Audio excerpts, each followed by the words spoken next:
नमस्कार विद्यार्थी मित्रांनो, मी प्राध्यापक पी.व्ही. गोळे, मराठा विद्याप्रसारक समाजाचे गुरुवर्य मामासाहेब दांडेकर कला, भगवंतराव वाजे वाणिज्य व विज्ञान महाविद्यालय Sinnar, FY BCom semester first, ग्राहक संरक्षण, चॅप्टर क्रमांक 1, लेक्चर क्रमांक 6. मागील लेक्चरमध्ये आपण संयुक्त राष्ट्र संघटना याबाबत माहिती घेतली.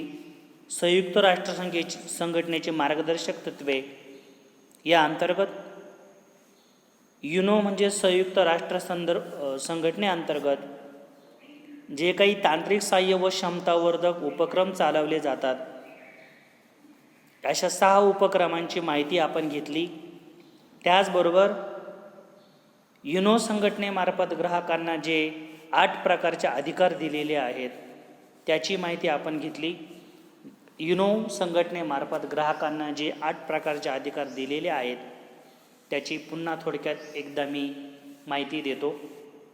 त्यामध्ये पहिला अधिकार आहे निवड करण्याचा हक्क किंवा अधिकार, तक्रार निवारणाचा अधिकार,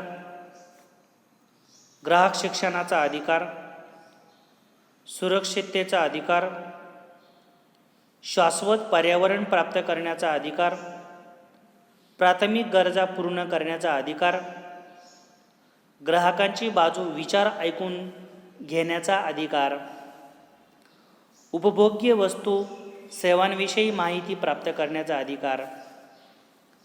ब या घटकाकडे आपण जाऊया.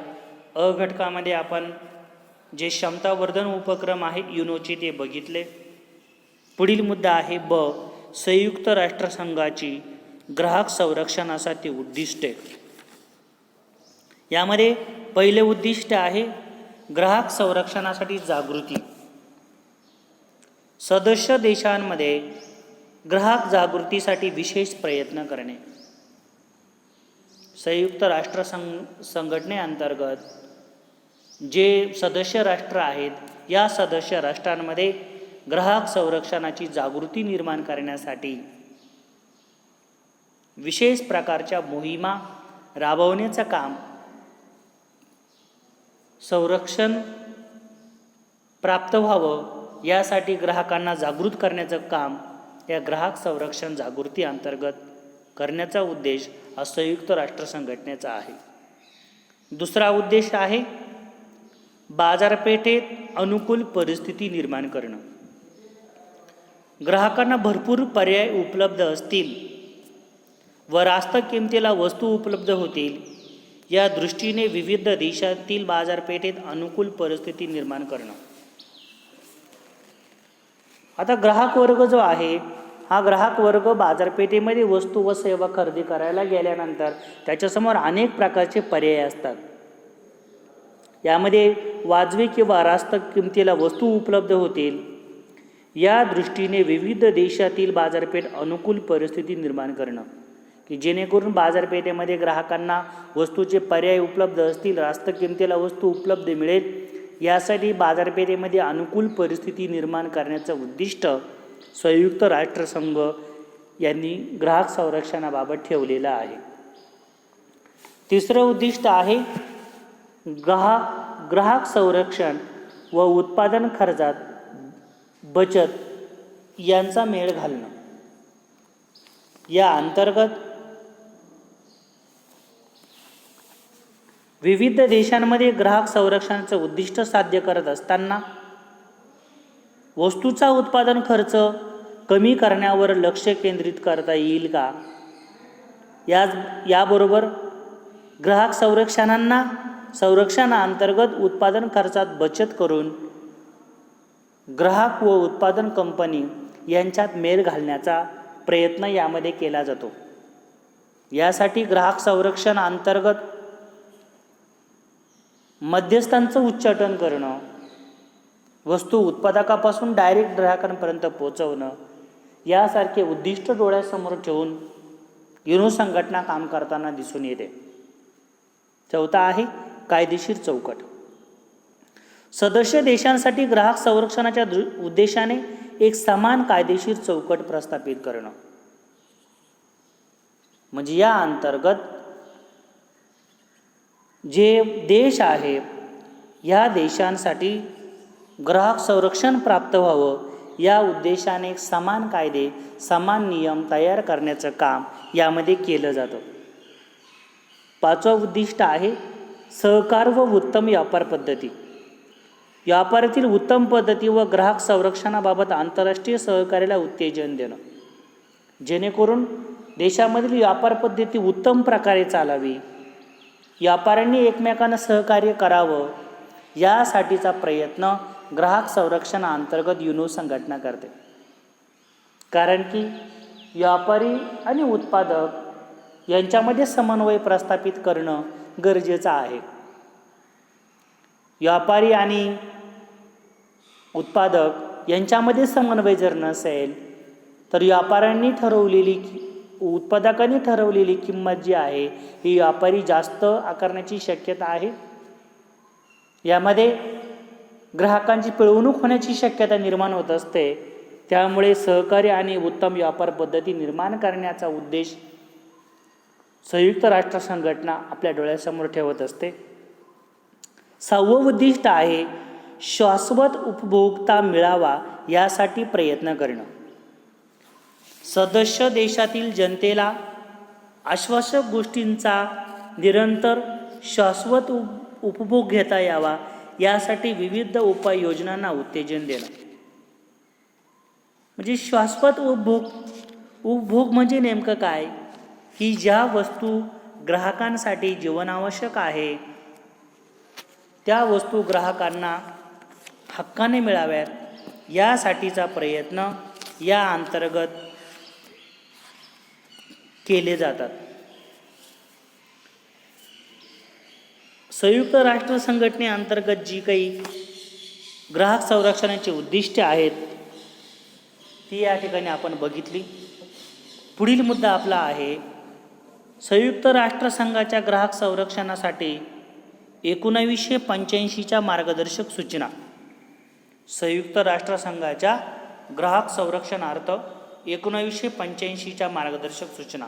1985मध्ये संयुक्त राष्ट्र संघटना अंतर्गत ग्राहकांना संरक्षण मिळावं यासाठी काही मार्गदर्शक सूचना या ठिकाणी केले गेल्याचे दिसून येते. यामध्ये संयुक्त राष्ट्र संघाच्या ग्राहक संरक्षणार्थ मार्गदर्शक सूचनांमागील उद्दिष्ट. यामध्ये पहिलं उद्दिष्ट आहे उच्च नैतिकता. नैतिकता म्हणजे काय? नीतिमूल्य. नीतिमूल्य म्हणजे नीतिमत्ता. नीतिमूल्य म्हणजे काय? नीतिमत्ता म्हणजे नेमकं काय? नीतिमूल्य म्हणजे वागण्यासाठी समाजाने घालून दिलेले नियम, ही आहे नीतिमूल्य. आपण समाजामध्ये वागत असताना आपली नीतिमूल्य नीतितत्व खराब होणार नाही यासाठी प्रयत्न करणं म्हणजे नीतिमूल्य. जसं की एखाद्या टू व्हीलर गाडी चालवणाऱ्याने गतिरोधक न बघता जोरदारपणे गाडी त्याच्यावरून चालवली तेव्हा आपण म्हणतो त्याची नीतिमत्ता ढासळलेली आहे. म्हणजेच काय? तो नियम पाळत नाही. हा नियम कोणी घालून दिला? समाजाने घालून दिला, सरकारने घालून दिला की शाळा किंवा महाविद्यालये यांच्याजवळ गतिरोधक असावी जेणेकरून येणाऱ्या जाणाऱ्या विद्यार्थ्यांना कुठली कारपासून मोटरसायकलपासून दुखापत होणार नाही. म्हणजे नीतिमूल्य ही समाजाने निर्माण करून दिलेली असतात. नीतिमूल्याअंतर्गत समाजामध्ये कसं वागावं या संदर्भात अनौपचारिक संबंधाचे नियम या ठिकाणी तयार केलेले असतात. आता उच्च नैतिकता पाळावी. उत्पादन व वितरण प्रक्रियेमध्ये व्यस्त असणाऱ्या व्यक्ती व संस्थांनी व्यवसायात उच्च नैतिकता पाळावी हे बघण्याचं काम संयुक्त राष्ट्र संघटना करते की जेणेकरून उत्पादन करत असताना ग्राहकांचं नुकसान होणार नाही, वितरण करत असताना ग्राहकांना वस्तूंचं योग्य वेळी व योग्य ठिकाणी वाटप होईल, वस्तू ग्राहकांना उपलब्ध होईल, यासाठीची उच्च नैतिकता ठेवणं हे संयुक्त राष्ट्र संघटनेच्या मार्गदर्शक सूचनांच्या उद्दिष्टांमध्ये येतं. दुसरं म्हटलं की आंतरराष्ट्रीय सहकार्य. संयुक्त राष्ट्र संघटना ही एका देशापुरती मर्यादित नाही, तर जगातील अनेक देश या संयुक्त राष्ट्र संघटनेचे सदस्य आहेत. या ग्राहक संरक्षणाअंतर्गत जे आंतरराष्ट्रीय पातळीवर विभिन्न प्रकारचे देश आहे, या आंतरराष्ट्रीय पातळीवरच्या विभिन्न प्रकारच्या देशांनी एकमेकांना चांगलं प्रकारचं सहकार्य निर्माण करून देण्याचं काम यामध्ये केलं जातं. तिसरं उद्दिष्ट आहे संयुक्त राष्ट्रांना मदत. ग्राहकांचं नुकसान होईल अशा अनुचित व्यापारी पद्धतींवर नियंत्रण ठेवण्यासाठी सदस्य राष्ट्रांना मदत करणं, जेणेकरून ज्या राष्ट्रांमध्ये ग्राहकांचं नुकसान झालेलं आहे, ज्या देशामध्ये अनुचित व्यापार म्हणजे चुकीचा व्यापार, काळा बाजार, भ्रष्टाचार, भेसळ अशा प्रकारचा जो अनुचित व्यापार पद्धतीचा अवलंब केला जातो, त्याच्यावर नियंत्रण ठेवण्यासाठी संयुक्त राष्ट्रांना मदत करण्याचं काम यामध्ये केलं जातं. चौथं उद्दिष्ट आहे देशांना मदत करणं. सदस्य देशातील नागरिक व ग्राहकांना योग्य संरक्षण देण्यासाठी त्या देशांना सहाय्य करणं, मदत करणं. संयुक्त राष्ट्र संघटनेअंतर्गत एखाद्या देशामध्ये जर ग्राहकांचं काही नुकसान झालं असेल, ग्राहकांना एखाद्या सुरक्षितेची गरज असेल, तर त्यासाठी आर्थिक मदत करण्याचं काम संयुक्त राष्ट्राअंतर्गत केलं जातं. पाचवं उद्दिष्ट आहे बाजारपेठ विकासाला उत्तेजन देणं. ग्राहकांना रास्त किमतीला अधिक पर्याय उपलब्ध होतील यासाठी संयुक्त राष्ट्र संघटनेअंतर्गत प्रयत्न केला जातो. यानुसार विविध देशात बाजारपेठा विकासाला उत्तेजन दिलं जातं. विविध देशामध्ये ज्या विभिन्न प्रकारच्या बाजारपेठा असतात, या बाजारपेठेअंतर्गत बाजारपेठेमध्ये एकाच वस्तूचे अनेक प्रकारचे पर्याय उपलब्ध व्हावेत यासाठी प्रयत्न केला जातो. वस्तूसाठी पर्याय उपलब्ध नसेल तर काय होतं? मक्तेदारी होते. आज आपल्या देशामध्ये डिझेल, पेट्रोल, गॅस आणि लाईट यांना आपल्यासमोर पर्याय नाही. आहे का पर्याय? काहीच पर्याय नाही आपल्याला.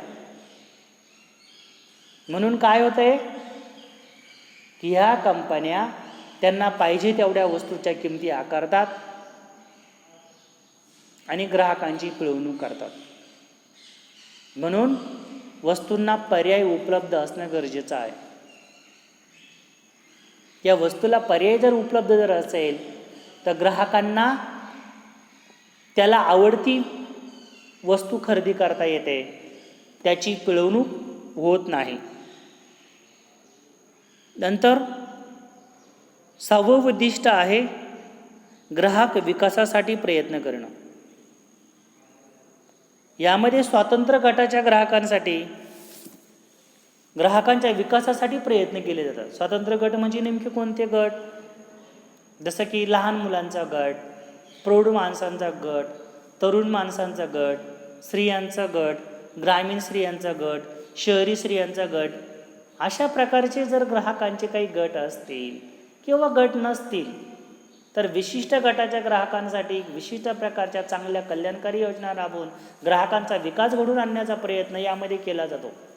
जेणेकरून ग्राहकांचा विकास करत असताना ग्राहकांचं कुठल्याही प्रकारचं नुकसान होऊ नये, ग्राहकांना चांगल्या प्रकारे संरक्षण मिळावं यासाठीचा प्रयत्न या उद्दिष्टाअंतर्गत केला जातो. 7वं उद्दिष्ट आहे सदस्य देशात उत्पादन व वितरण. ग्राहकांच्या इच्छा व गरजा पूर्ण करण्याकरता सदस्य देशांमध्ये विभिन्न वस्तूचं उत्पादन होईल, वितरण होईल यासाठी प्रयत्न केला जातो. आंतरराष्ट्रीय व्यापाराच्या माध्यमातून एका देशाने दुसऱ्या देशामध्ये विभिन्न प्रकारच्या वस्तू व सेवा उपलब्ध करून द्याव्यात यासाठी प्रयत्न देखील यामध्ये केला जातो. म्हणजे संयुक्त राष्ट्रसंघाच्या संरक्षणार्थ मार्गदर्शक सूचनांमागील जी 7 उद्दिष्टे आहेत ती आपण या ठिकाणी बघितली. आता पुढील भाग आहे ब, मार्गदर्शक सूचनांमागील सर्वसाधारण तत्वे. संयुक्त राष्ट्र संघटना अंतर्गत ज्या विभिन्न प्रकारच्या मार्गदर्शक सूचना केलेल्या आहेत यामागील काय तत्व आहेत ती तत्व आपण यामध्ये बघणार आहोत. पहिलं तत्व आहे मूलभूत सुविधा धोरण. सदस्य देशातील सरकारने ग्राहक संरक्षणासाठी धोरणे विकसित करत असताना, धोरणे राबवत असताना त्याचा योग्य तो पाठपुरावा करावा.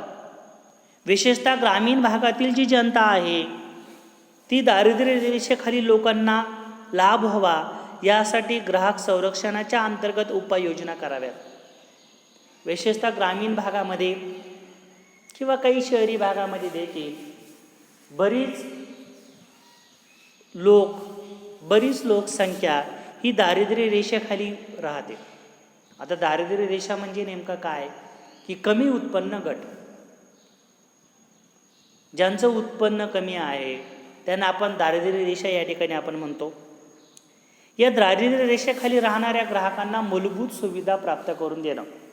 म्हणून या दारिद्र्य रेषेखालील अंतर्गत रेषेखाली जे लोक असतात या लोकांना शासनातर्फे कमी किमतीमध्ये धान्य, कमी किमतीमध्ये जीवनावश्यक वस्तू उपलब्ध करून दिल्या जातात, जेणेकरून त्यांना मूलभूत सुविधा प्राप्त करून देण्यासाठी, त्यांना संरक्षण प्राप्त करून देण्यासाठी ग्राहक संरक्षणाअंतर्गत प्रयत्न संयुक्त राष्ट्र संघटनामार्फत या ठिकाणी केला जातो. दुसरं तत्व आहे अर्थव्यवस्थेचं उद्दिष्ट.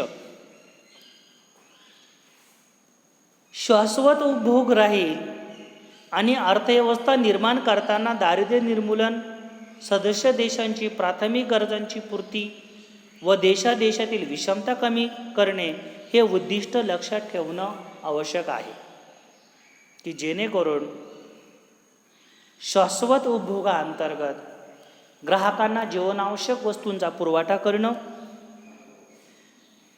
अशी अर्थव्यवस्था निर्माण करणं की जेणेकरून देशामध्ये दारिद्र्याचं निर्मूलन होईल, सदस्य देशांची प्राथमिक गरजांची पूर्तता व देशादेशांमधील जी विषमता आहे ही कमी करण्यासाठीचा प्रयत्न हा संयुक्त राष्ट्र संघटनेच्या मूलभूत तत्वाअंतर्गत करण्याचा प्रयत्न यामध्ये केला जातो. पुढील तत्व आहे संशोधनाचा उपयोग. संशोधन म्हणजे नेमकं काय? संशोधन याचा अर्थ रिसर्च करणं. रिसर्च करणं म्हणजे काय? पुन्हा पुन्हा शोधून काढणं. आता पुन्हा पुन्हा शोधून काढणं म्हणजे नेमकं काय की ज्या गोष्टींचा शोध लागलेला आहे त्याच्यामध्ये नवीन नवीन बाबी शोधून काढणं, याला आपण म्हणतो संशोधन. इनोव्हेशन म्हणजे काय? नवनिर्मिती. का जी वस्तू जगामध्ये अस्तित्वात नाही, ज्या वस्तूची जगामध्ये कोणालाही माहिती नाही ती वस्तू शोधून काढणं, याला आपण इनोव्हेशन्स, नवनिर्मिती असं आपण म्हणतो. जसं की एखाद्या लेखकाने छानशी कविता तयार करणं, इनोव्हेशन्स. एखाद्या लेखकाने ज्ञानेश्वरी ग्रंथ लिहित असताना त्याच्यामध्ये रिसर्चिंग करणं, नवीन बाबी त्याच्यामध्ये टाकणं. की जसं देशामध्ये कोविड-19ची आलेली साथ, मग याच्यामध्ये इनोव्हेशन झालं, नवीन प्रकारचा संसर्गजन्य आजार तयार झाला. पण पुढील कालावधीमध्ये या कोविड-19 येण्याची कारणं कोणती, हा संसर्गजन्य जो आजार आहे हा कुठल्या कारणामुळे झाला, याच्यामध्ये येणाऱ्या जंतूची निर्मिती कुठून झाली, हे शोधून काढणं म्हणजे रिसर्च. माहिती उपलब्ध आहे, त्या माहिती बाबत नवीन प्रकारची माहिती त्यामध्ये आणणं म्हणजे रिसर्च. रिसर्च आणि इनोव्हेशन्स म्हणजे नवनिर्मिती, त्या दोघांमधील फरक तुमच्या लक्षात आला असेल. रिसर्च म्हणजे पुन्हा पुन्हा शोधून काढणं, नवनिर्मिती म्हणजे नवीन शोध लावणं. आता तिसऱ्या तत्वाअंतर्गत संशोधन जे आहे, संशोधनाचा उपयोग करणं. ग्राहक संरक्षणासाठी धोरण ठरवत असताना सदस्य देशातील जी विद्यापीठं आहेत, खाजगी संस्था आहेत, यांच्या संशोधनाचा ग्राहक संरक्षणाअंतर्गत सकारात्मक वापर करून घेण्याचं काम यामध्ये केलं जातं. चौथं आहे कायदे पालन. सर्व व्यावसायिक संस्थांनी त्या त्या देशातील संबंधित कायदे व नियमांचं पालन करावं. त्या त्या देशात ग्राहक संरक्षणार्थ प्रस्थापित केलेले प्रमाण व मानकांसाठी योग्य त्या तरतुदी कराव्यात, जेणेकरून सदस्य राष्ट्रांच्या अंतर्गत संयुक्त राष्ट्रांव्यतिरिक्त सदस्य राष्ट्रांनी जे काही विभिन्न प्रकारचे कायदे, विभिन्न प्रकारचे जे काही नियम बनवलेले आहेत, त्या नियमांचं त्या त्या राष्ट्रांनी पालन करावं, यासाठीचा प्रयत्न यामध्ये केलेला असतो. पाचवं तत्व या ठिकाणी आहे की शाश्वत उपभोगास प्राधान्य. शाश्वत उपभोग म्हणजे काय, मी सांगितलेलं आहे की ज्या वस्तूंची ग्राहकांना प्राथमिक आवश्यकता आहे, अन्न, वस्त्र, निवारा, या वस्तूंची उपलब्धता करून देणं. जागतिक पर्यावरणाच्या सतत होणाऱ्या विनाशामागे विविध विशेषतः औद्योगिक देशांमध्ये असंतुलित उत्पादन या ठिकाणी कारणीभूत आहे. त्यामुळे सर्व सदस्य देशांनी शाश्वत उपभोग राहील अशा प्रकारची अर्थव्यवस्था निर्माण करणं. विकसनशील देशातील विशिष्ट गरजांकडे या संदर्भात विशेष लक्ष दिलं गेलं पाहिजे. की शाश्वत उपभोगास प्राधान्य देत असताना बऱ्याचशा देशांमध्ये ग्राहकांच्या गरजा पूर्ण करण्यासाठी विभिन्न प्रकारच्या वस्तू व सेवांचं उत्पादन करावं, यासाठी प्रयत्न केला जातो. हा प्रयत्न करत असताना जेव्हा वस्तू किंवा सेवांची निर्मिती केली जात असते, तेव्हा अनेक वस्तू आणि सेवा यांपासून प्रदूषण होतं, औद्योगिक असंतुलन निर्माण होतं. औद्योगिक असंतुलन याचा अर्थ ज्या काही कंपन्या असतात, या कंपन्यांची विशिष्ट ठिकाणी स्थापना होईल. जसं सिन्नरमध्ये इंडस्ट्रीज आहे, सेज प्रकल्पांतर्गत अनेक प्रकारची इंडस्ट्रीज स्थापन झाल्या. नाशिकमध्ये इंडस्ट्रीज आहेत, मुसळगावला इंडस्ट्रीज आहे, माळेगावला इंडस्ट्रीज आहेत. परंतु आमच्या निफाड तालुक्यात इंडस्ट्रीज नाही, येवला तालुक्यात इंडस्ट्रीज नाही, नांदगाव तालुक्यामध्ये इंडस्ट्रीचं प्रमाण मिनिमम आहे. म्हणजे काय झालं, औद्योगिक असंतुलन एकाच ठिकाणी. अशा प्रकारचं औद्योगिक असंतुलन निर्माण होऊ नये यासाठीचा प्रयत्न देखील या शाश्वत उपभोग तंत्राअंतर्गत यामध्ये केला गेल्याचं दिसून येतं. यानंतर पुढील लेक्चरला आपण संयुक्त राष्ट्र संघाचे ग्राहक संरक्षणासाठी जे प्रयत्न आहेत, हा टॉपिक आपण बघणार आहोत. यामधील हे जे चॅप्टर आहे, या चॅप्टरमधील संयुक्त राष्ट्र संघटनेची 2 प्रकारची जे पॉईंट आहे या ठिकाणी आपण संपवलेले आहेत. हा जो टॉपिक आहे, हा संयुक्त राष्ट्र संघटनेच्या बाबतीमध्ये हा थोडा टेक्निकल पार्ट आहे. त्यामुळे विद्यार्थ्यांनी आपल्या वाचनालयामधून विभिन्न प्रकारचे बुक्स मिळवण्याचा प्रयत्न करावा. त्या बुकचं चांगलं वाचन करावं. आणि वाचन करून जर तुम्हाला लेक्चर ऐकत असताना काही त्रुटी निर्माण जर झाल्या, तर त्यासाठी तुम्ही माझ्याबरोबर संपर्क साधू शकतात, मला फोन करू शकतात. तुम्हाला येणाऱ्या अडचणींचं निराकरण 100% माझ्याकडनं केलं जाईल. तुम्हाला विषय समजला नसेल तर गुगल मीटच्या माध्यमातून आपण एकत्र येऊया. यासाठी तुम्ही सर्वांनी ग्रुप तयार केलेले आहेत. या ग्रुपच्या माध्यमातून पुन्हा तुम्हाला एखाद्या टॉपिकचं लेक्चर जर नवीन हवं असेल तर ते लेक्चर देण्याची माझी 100% तयारी आहे. विद्यार्थ्यांच्या हितासाठी कुठल्याही प्रकारचं लेक्चर मी कधीही घेईल. तुमच्या सूचनांचं 100% आदर केला जाईल, याची मी तुम्हाला हमी देतो. थांबतो. धन्यवाद.